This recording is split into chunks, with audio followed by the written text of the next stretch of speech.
Moi boas, míster. Antes de nada, parabéns por clasificar a seguinte ronda da Copa Refef. Xa cada vez estás un paso máis cerca dun posible pase á Copa do Rei.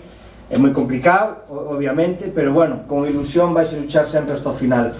Antes de nada, quero que me fales un pouquiño do encontro de hoxe, que ao final rompe toda a semana un partido desta magnitud, dos equipos do mellor de cada categoría dos diferentes grupos. Coméntame un pouco como foi para ti este encontro. Boas tardes, moitas gracias pola enhoraboa.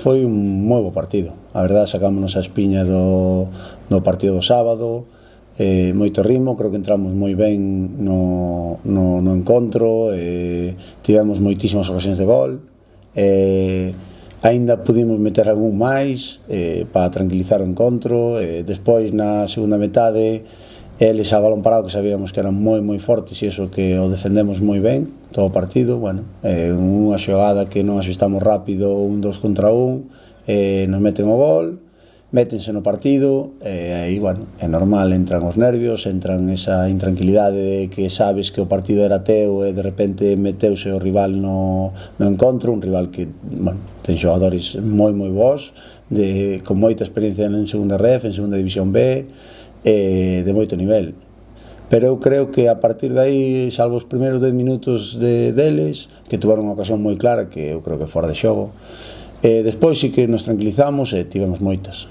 A contra metimos xente refresco, Alex Delgado, entrou o Raúl, metimos un pouco máis de pernas, o único perdo do partido é non haber metido 3-1 para non sufrir esos 5 ou 6 minutos de desconto, que é certo que defendemos ben a área, que eles volcaron moitos xogadores, pero o debe de hai que matar o partido, porque tivemos 4 ou 5 ocasións moi claras e temos que marcar.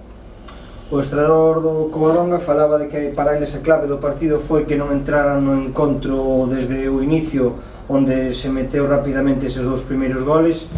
Baixo o teu punto de vista, cal foi o punto clave?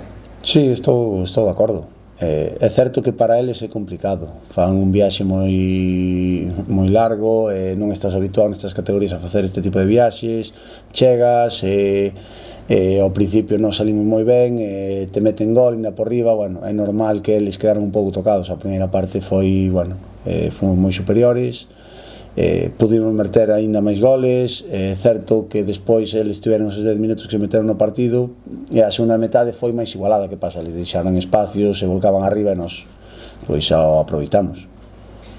Xa unha vez pasado o encontro da Copa, a Copa Ilusión, a Liga é a clave. Vamos a falar un pouco, como dicíamos xa desde o principio, estes encontros en mitad de semana son moi complicados de xestionar con plantillas tan curtas. Como ves o equipo para o domingo?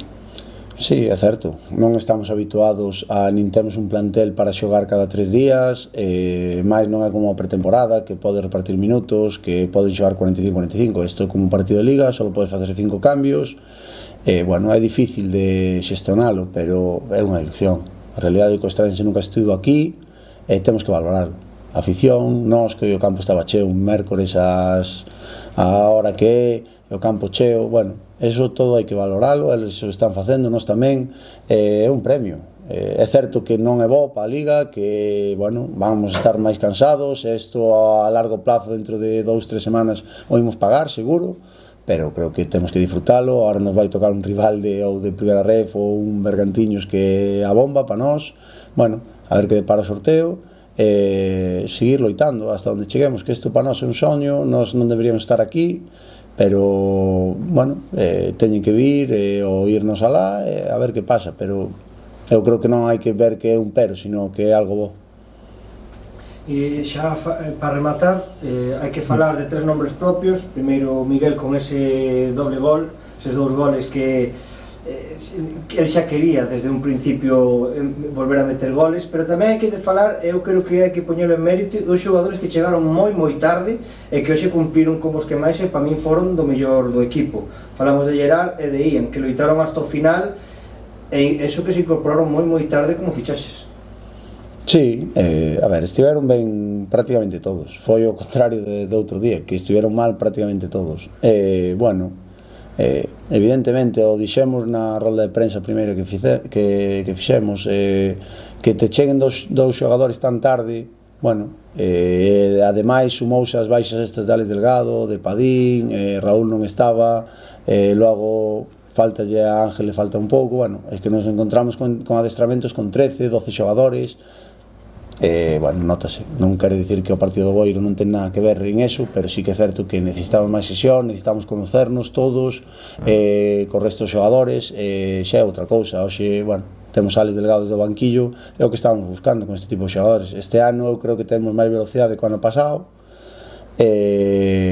porque temos xente no banquillo, Hugo apenas xogou, pero Hugo, bueno, o sacas ao final do partido un puñal, temos pernas, son xogadores moi xóvenes, porque ian ao fin ao cabo ten 19 anos, pero, bueno, vai nos dar cousas, oxalá ahora Padín nesta semana igual ainda non está, pa semana xa volve, estar todos, porque é importante estar todos. Moitas gracias. A ti.